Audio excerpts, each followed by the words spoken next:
Hello guys, how are you? Today I bring you another topic of great importance.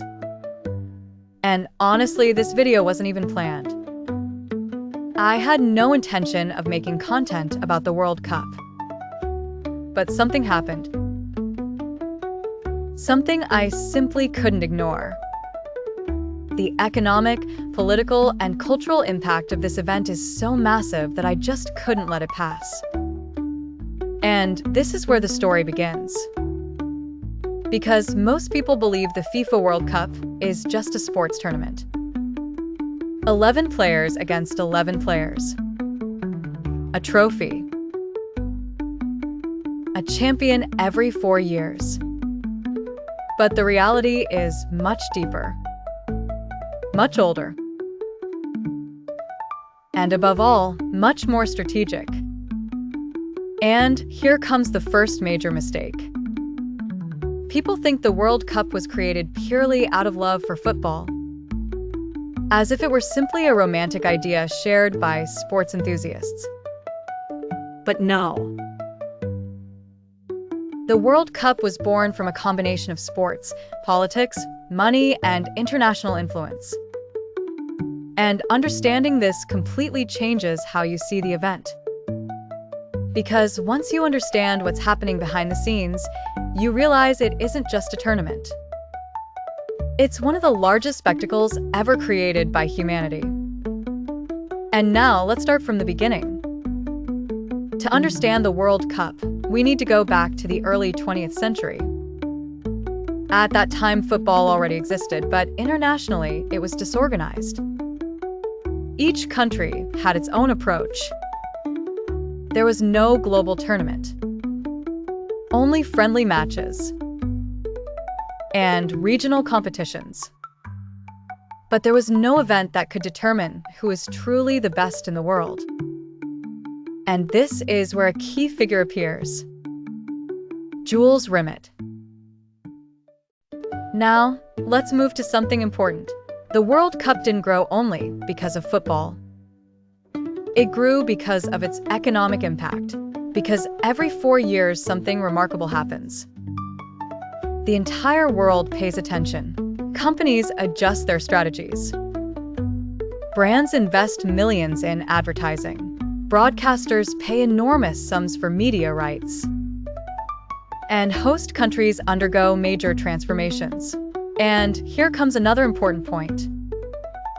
People think hosting a World Cup is simply about building stadiums. But in reality, it is a massive economic operation.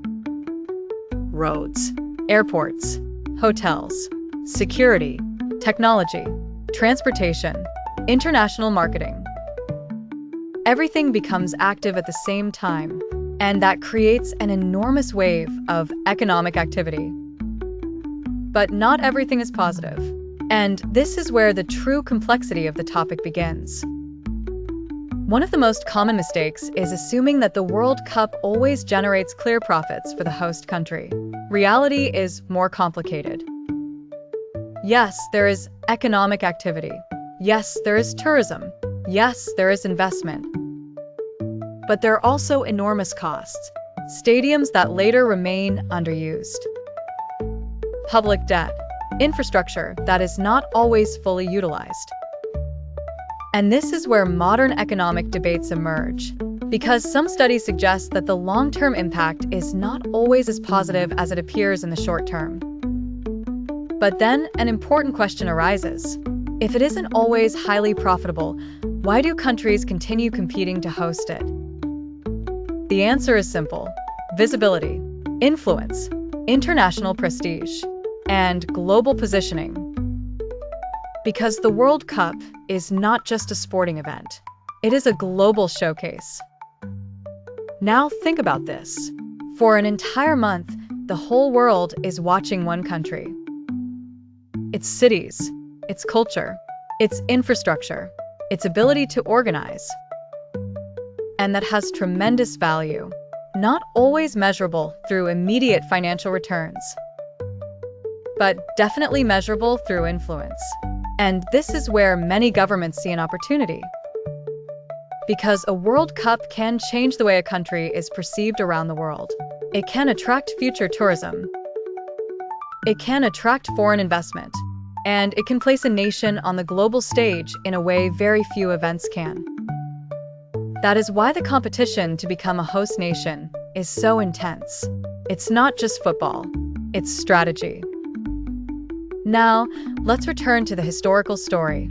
After the first World Cup, the event grew rapidly. It was suspended during World War II, but afterward it returned stronger than ever. And over time it became one of the most watched events on Earth. Billions of people across every continent watching at the same time. And that makes it a truly unique phenomenon, because there is no other event that captures global attention in quite the same way. Not even economic crises, not even modern wars. The World Cup achieves something different. It brings together people from different countries around a common passion, and that carries enormous symbolic value. But now we arrive at the most interesting part. Because behind the spectacle there is also a gigantic business. Broadcasting rights, sponsorships, global advertising, merchandise, streaming. And all of this generates amounts of money that are difficult to imagine. FIFA, the organization responsible for the tournament, has become one of the most powerful sports institutions in the world. And every World Cup further expands that influence. But this also generates criticism, because some believe the commercial side has grown too much. That football itself sometimes takes a secondary role, and that the spectacle has become the main attraction. And this is where the topic becomes truly fascinating. Because the World Cup is not only about sports. It is not only about money. It is not only about politics. It is a combination of all three at the same time. And understanding that changes the way you see every match, every opening ceremony, every host nation announcement, every international decision. Because now you know that behind every detail there are much larger interests at play. And that brings us to the final point. The World Cup is one of the best examples of how a sport can transform into a global tool of economic, cultural, and political influence.